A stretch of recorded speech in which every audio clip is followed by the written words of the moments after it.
Então, Lucas, eu vou devolver a palavra para você e eu queria que você desse um painel geral, porque é muito importante a pessoa saber das relações entre Brasil e Rússia. Tá? Como são as relações hoje, quais são as perspectivas, tá? E, assim, para ilustrar o nosso pessoal saber o que é, qual é o relacionamento diplomático, econômico, político, né? E de incentivos aí que a Rússia tem com o Brasil. Obrigado, comandante.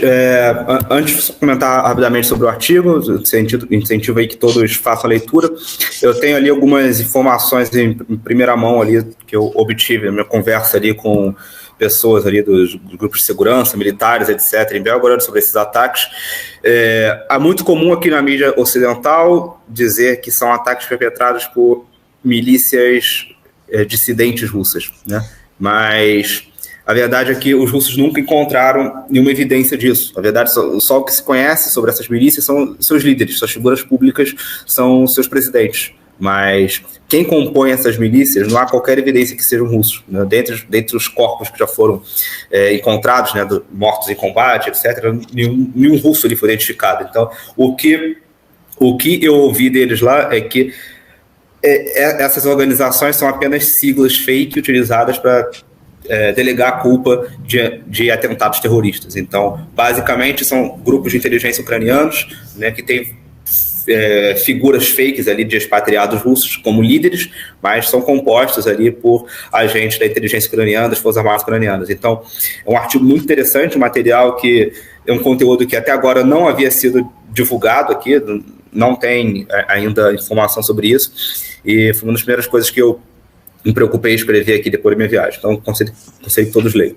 Bom, antes de tudo, também é importante a gente ressaltar que Brasil e Rússia nunca tiveram relações instáveis, né? A Rússia nunca demonstrou qualquer tipo de interesse em intervenção no nosso cenário político interno. Esse é o primeiro ponto a ser ressaltado. Esse é um ponto fundamental antes de qualquer análise de relações bilaterais. Os russos nunca demonstraram interesse em mudar o cenário político brasileiro, o cenário doméstico, né, ou condicionar as suas relações a essas mudanças. Né.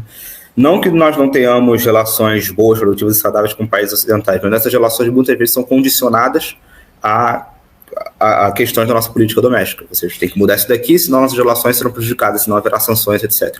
Isso não há com os russos, não é uma característica, na verdade, das potências orientais, das potências emergentes. Né? Eles são muito mais pragmáticos quanto a isso. Nossas relações devem ser pautadas em pontos de interesse comum, em pontos que nos beneficiem mutuamente. E o seu cenário político doméstico, as suas questões são suas questões e as minhas são as minhas. Esse é um ponto que existe nas relações russo-brasileiras e que deve ser muito valorizado.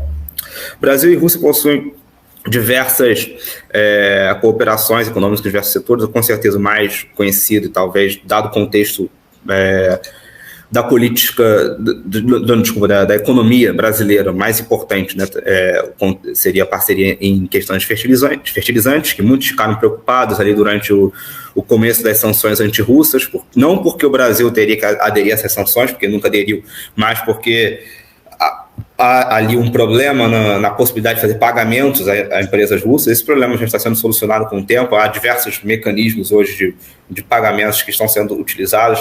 Né? Eu tenho alguns amigos aqui no setor aí de consultoria empresarial que trabalham justamente com essa questão de fertilizantes, e eles afirmam isso. Hoje, esses pagamentos já são possíveis, né? Então, houve algum problema ali no começo, 2022, mas foi rapidamente solucionado, justamente porque há esse interesse bilateral, esse interesse de ambos os lados. Eu cheguei a conversar com algumas pessoas lá naquela época, inclusive a pedido da própria mídia russa. Eu entrevistei alguns empresários brasileiros que disseram que não tem qualquer tipo de problema ou questão nem a nível institucional, né, nem a nível legal e nem a nível ideológico. Não se sentem pressionados a deixar de negociar, deixar de fazer alguma coisa com a Rússia por causa de guerra, de sanções, etc. O Brasil, eles enxergam como totalmente fora desse cenário. O Brasil não deve se preocupar com essas coisas, não deve aderir a nenhuma dessas tendências. As nossas relações com a Rússia devem se manter inabaláveis.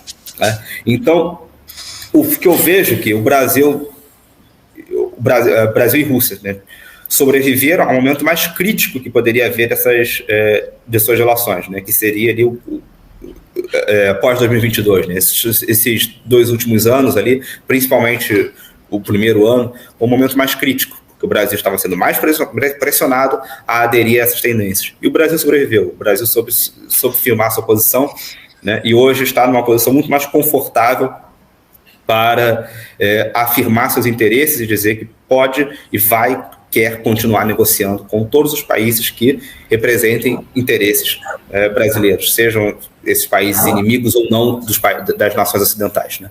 Então, o que eu vejo aqui para o futuro próximo é que as relações brasileiras têm tudo as relações russo-brasileiras, né, têm tudo a continuar, não apenas continuarem fortes, né, principalmente nesse âmbito aí de bastante interesse para o nosso agronegócio, etc., mas tem tudo para se expandir ainda mais para outras áreas de intercâmbio industrial, intercâmbio técnico. A Rússia tem muito a oferecer a quem quiser fazer parcerias com ela no setor espacial, principalmente no setor tecnológico, até no setor de defesa há a possibilidade de cooperação, né? Então, hoje, né, o Brasil tendo já superado o momento mais crítico, né, que havia de pressão de se distanciar da Rússia, hoje o Brasil está numa posição para aprofundar seus laços.